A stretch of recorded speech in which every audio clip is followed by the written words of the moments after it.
Hi, everyone. Welcome back to the Rock and Roundtable. My name is Shay. My name is Matthias. Today's reaction is a little bit of a classic. Yeah. It's Heartbreaker and Hell is for Children live from Pat Benatar.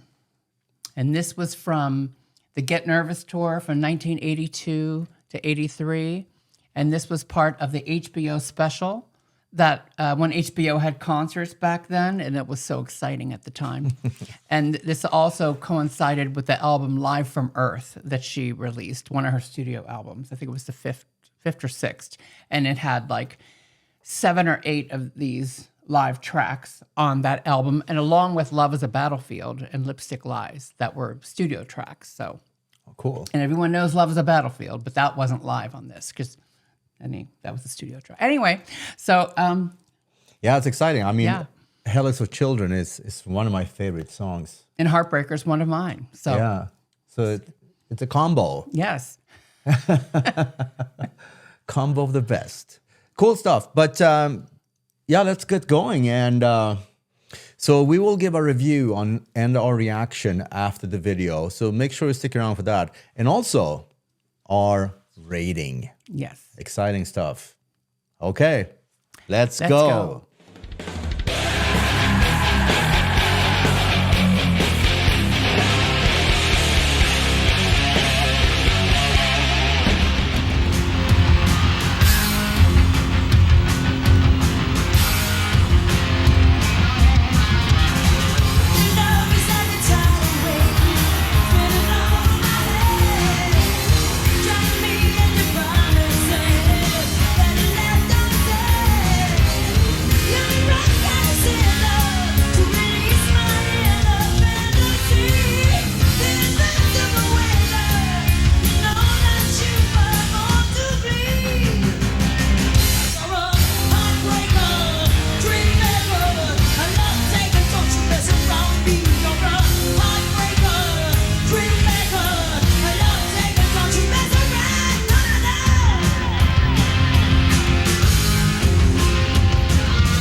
So Well, that was Heartbreaker. So her voice is so the grit, right? yeah, I mean, shit. Yeah, I'm like, I don't want to mess with her. Right. So 82, this was over 40 years ago. Yeah. Right? Oh, so, all you new female singers that have been around for maybe just even 10 years, I mean, you don't give, you should owe it to Pat Benatar. So she kicked a lot of the doors open for a lot of the young ladies today. Yeah. She wasn't metal, but she was rock and roll. And she was the second video ever played on MTV with You Better Run. And she was the first female. And Neil Giraldo, he was the first guitar player. Because the first video ever played was, I don't know, but it was... I think it's that video Killed the Radio Star. Yeah, maybe, yeah, I think that one. That was the first video. And You Better Run, Pat Benatar, from her second album, Crimes of Passion. But that was the very second video ever. So, wow. I mean, it's just iconic and legendary. Yeah, this is so cool. And like I said, it's not metal, and no one claims it's metal either. It's rock and roll. It's just badass rock and roll. Female vocalist and Neil Giraldo, like you mentioned. What a showman. And they've been together since the very beginning. Yeah. So, I mean, they got married in 1982. Right after this tour was over, they went to Hawaii and got married. Okay. Don't ask me why I know this. I know this. So, you probably read it in Rolling Stone or something. no, well, I read it somewhere, but they were in Maui too. Yeah. No, but this and the drummer, he looks so amazing. Think Myron Grombacher. That's also like a showman, right? Oh yeah. Think about I could just guess. I would guess that Tommy Lee watched him perform. Probably, yeah. They brought so Pat and Neil were finally inducted into the Rock and Roll Hall of Fame, finally, back in 2022. Mm-hmm. And they brought Myron back, at least to perform? Or? Yes. Okay. So he was on stage. So they didn't bring back the other members, but at least they brought back Myron. So because he's also been with them since the beginning and wrote many songs on the album. Okay. On all the early albums. So. Mm-hmm. Yeah, that's cool. So now we're going to continue with Hell is for Children. And is this from the same show, do you know? Or is it the same tour at least? Yeah, they were back to back, but this particular video, it's edited, so it's the very beginning, the long intro was edited out. So it just gets right into it. It's just, gets right into it. So. Cry in the dark, so you can't see the teeth.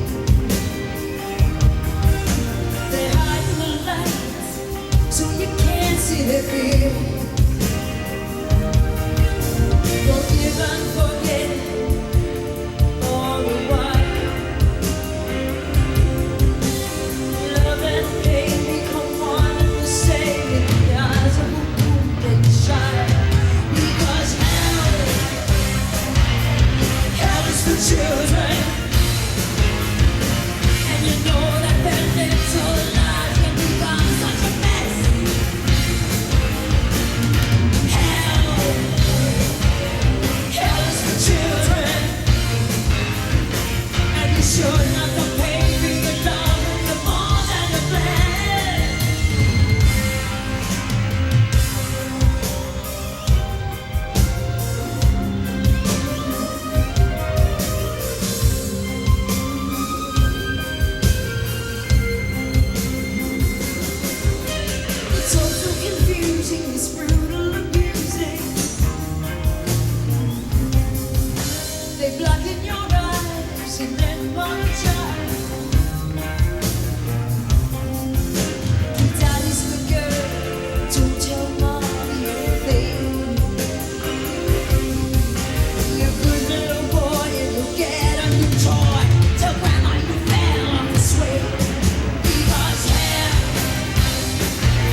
Oh.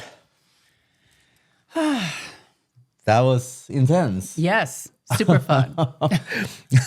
Her scream like, hell, those children. It's really... I mean, if you think about it, a lot of women were not doing that. They were not, No. like nowadays, there's so many harsh vocals. It's like every other band, harsh screams, everything. Yeah. You know, and she, I don't know, it's harsh screams. Yeah, it's a lot of grit and Yeah. power. And I wish I would have been... Well, you saw her live. I saw this tour, and this was Yeah. the first tour I got to see. I can just imagine the energy in I this, was like, yeah. in the arena there or theater. It was the Civic Arena, Pittsburgh, Okay. and yeah. over 10,000 people. Amazing. So yeah. Yeah, the power. And talk about rock shows in general. I mean, that's when people really feel they can, let go and just party and have fun and scream and Nobody had cell phones. Nobody, that lighters. yeah, lighters and there was a lot of that. But I think the whole concert is available on YouTube.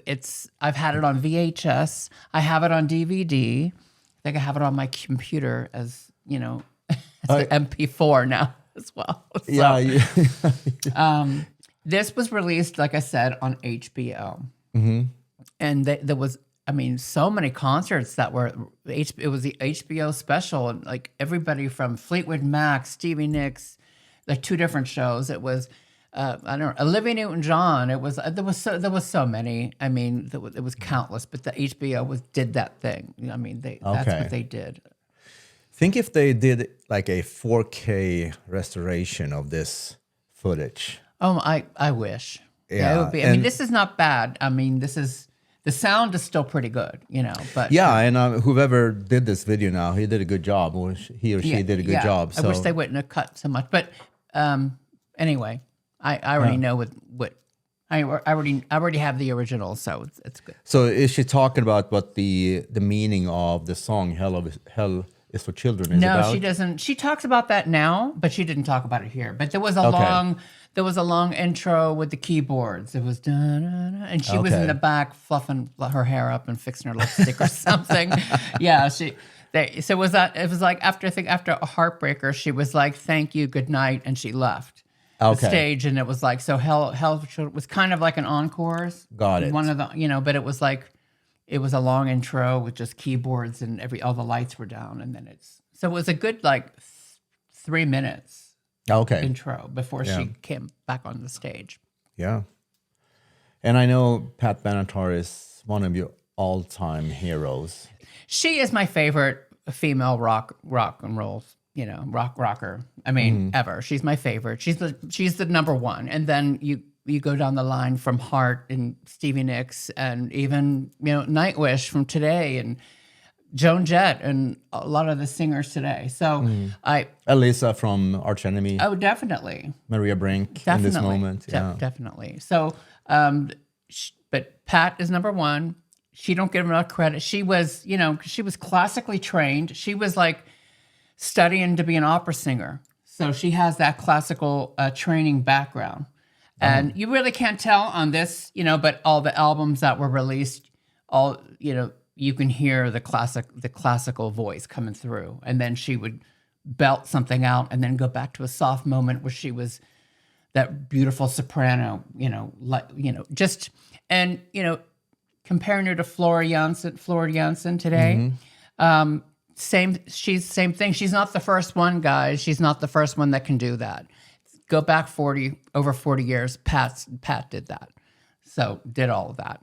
Yeah. So Yeah, and I think back in the day, wasn't it more of a requirement that you had some kind of education to be considered to have a record deal? I don't know. I'm just speculating. No, because if you if you went to no. No, that's right. Go to the Joan Jett and the Runaways. They were 16, True, 17, true. and she didn't have any, she didn't have a degree or anything. A lot of them didn't even have diplomas. But like Pat came from a really good family, good parents, she, you know, and everything. So she graduated. She went to college. She like just I think she was a bank teller before she was a singer back in the early 70s. So, but anyway, she comes from a good upbringing, and she didn't really have a hard life. She had a hard life when she started her music career because she's 5 foot tall. She was 90 pounds, tiny little like Tinkerbell thing, and and you know, lots of the record executives wanted her to sit on their lap and make a deal, kind of a thing, and she was like, heck no, like no. It just made her more pissed off that she wasn't taken so seriously. And they're like, you're too cute, you're too pretty. Why don't you do like pop music or something instead? Yeah. And she didn't want to. She wanted to do this rock thing. Yeah, you could see here this concert. She's a tough cookie for sure. So. Oh yeah. Completely badass. I don't think she takes shit from anyone. So. No, she never did. And in all the interviews, she says she didn't. She just had to work even harder. Yeah. It made her more pissed off. So she's like, you think I can't do it? I'll show you. And I love that. And I have a confession. I've probably seen them live, I don't know, 7 times maybe, I guess. Okay. And the last time was with you. Yeah, it took we went to LA, right? Yeah. And Burbank, was it Burbank? The theater, amphitheater? Oh, amphitheater, yes. Yeah, it was I can't remember the name of it. But yeah, that was a really, really cool thing. And we got to meet her daughter. Yes, that was in 2022. Yeah. Yes, 2022. Just at the tail end of when everything COVID. started opening back up and everything was starting to go again. So yeah, that was a really cool experience. Yes, and we did get to meet Hannah, her daughter, and I recognized her from Instagram. And she was just bebopping around when we were in line. Yeah, we had drinks with her and stuff. So and she's like, "Hey, let's take a picture." So we took a photo. So. Maybe we'll put it right here, but but it was great. I've never met Pat yet or Neil, but one day I will. But anyway, so our channel isn't just metal; it's rock and metal. So Yeah, I mean, we are open to anything that interests us. We will, talk about, do reviews, and I mean, we even do candy tasting and stuff like that, and peppermint bark. So yeah. We're not just hard rock and metal. And we know that rock and metal come under, it's an umbrella of so many varieties. From goth rock, goth metal, industrial metal, death metal, melodic death metal, deathcore, metalcore. So many things. It just goes, right? Yeah. It just goes on. And it's interesting. I mean, and now so many bands from the 80s that I didn't like back in the 80s, they have kind of morphed into some kind of rock music, like Depeche Mode, for example. It's a good example. I mean, they are guitar based now, and they used to be only synthesizer. So So like after, and I also like that genre. Like after in the mid to later 80s. I was listening to more new wave, so 80s new wave. It was influenced from MTV for sure, because MTV brought a lot of the European, like at least from the bands from the UK. So you have the New Order, Depeche Mode, Erasure, all those, Thompson Twins, Bananarama. I mean, so I was into all of that, but I also was into Joan Jett, Fleetwood Mac, Pat Benatar, Heart. Billy Idol also. So it's like... You're a music lover. Yes. And that's what it is. Yes. I was more strict when it comes to my rock. Yeah, but you are. You were strictly rockly. No. Yeah. I was a rocker. Yeah. I always been. Yeah. Anyway, so do you want to give a rating for this one? I know you're going to give 10 out of 10, so don't even bother. Yeah. I'm going to, I can assume that you're going to. Yeah. But anyway, so I'm going to give this 10 out of 10 Marshall Stacks. I knew it. Yeah. I'm going to pass on rating here because, you can't beat 10 out of 10. So, and I think they're worth it. And I'm a huge Pat Benatar fan as well. I actually did have a cassette of... the album with Hell is for Children back in the 80s as well. So from the album Crimes of Passion, 1980. That was Okay, the second yeah. album. The second album. Yeah. Yeah. So yeah, cool stuff. And I think it's time to wrap up this video. It's a bit longer than usual. Thanks for hanging with us. If you're still with us right now after 10 minutes or 15 minutes, whatever We it know is. some of you click off after 3 minutes, but hey, you know. Yeah, too bad for you. Oh well. Well, thank you again. If you like our content, and please like, subscribe, hit that notification bell, and comment below. What is your favorite Pat Benatar song? You want to know? And until next time, we'll catch you on the flip side.